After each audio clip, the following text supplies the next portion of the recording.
Let's talk about a film that wasn't just a movie, it was a full-on cultural earthquake. I'm talking about 300. I mean, it's been nearly 2 decades, and we're still quoting it, we're still memeing it, and it's still shaping how we think about epic stories. So the big question is, how in the world did one film become such a powerful modern myth?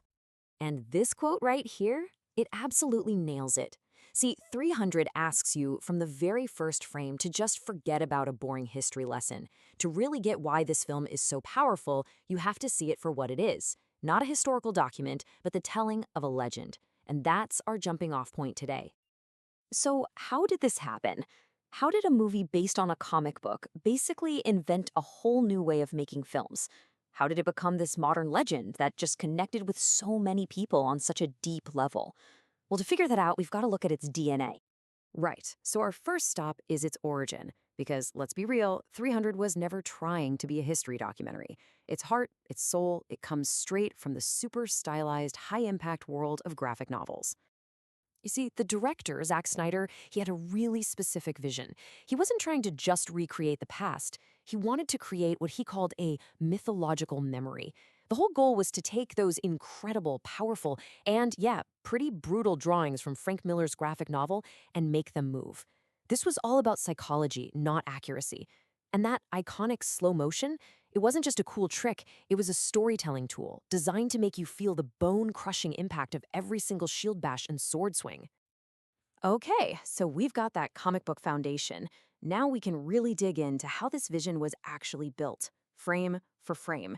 And that brings us to the film's amazing visual language, the very look and feel that made it seem like a legend coming to life.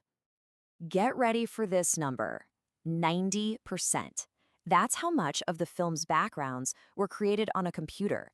The actors weren't hiking around Greece. Nope. They were basically performing inside a mythological studio, a digital world where every single sky, every cliff, every shadow was painted in to serve the story. And this style has a name, hyper-reality. This isn't reality, it's reality dialed up to 11. The colors are way richer, the shadows are deeper, even the physics are more dramatic. It's all designed to totally bypass your logical brain and hit you with this intense emotional response. You're not just watching something that happened, you're experiencing the legend as if you were sitting around a campfire hearing it for the first time. This visual language is so smart, it even comes down to a simple color code. The Spartans? They're defined by those deep red cloaks, the color of blood, sacrifice, and pure defiance. And the Persians? They're dripping in imperial gold, which just screams wealth, empire, and control. It's this brilliant visual shorthand that tells you everything you need to know about this fight before anyone even says a word. So we've seen how they did it, all the visual magic. But the real question is, why does it work so well? What is it about the story that still hits us so hard today? To answer that, we have to look at the psychology of the legend itself. The film basically serves up the perfect recipe for a modern myth. First, you start with the archetype, Leonidas. He's the perfect leader embodying total honor and unwavering commitment.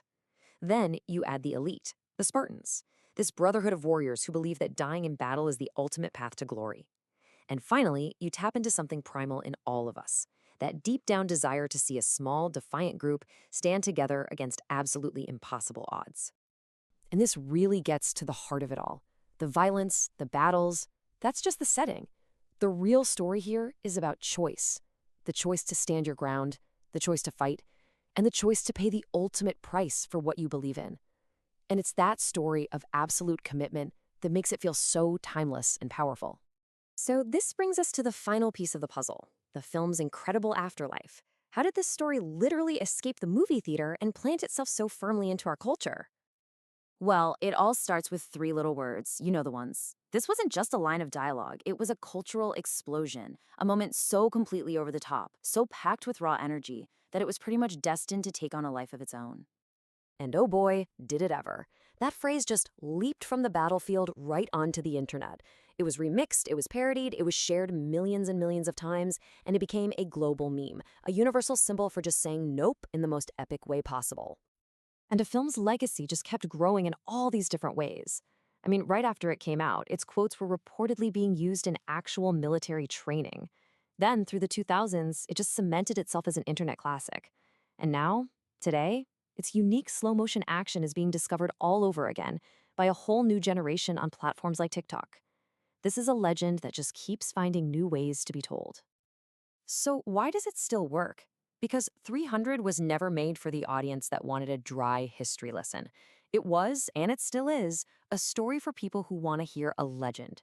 It taps into that modern need we have for powerful stories about honor, choice, and courage. Stories that inspire us, not just inform us. 300 really showed us just how powerful a modern myth can be, and its echo is still out there. So I'll leave you with a final thought to chew on.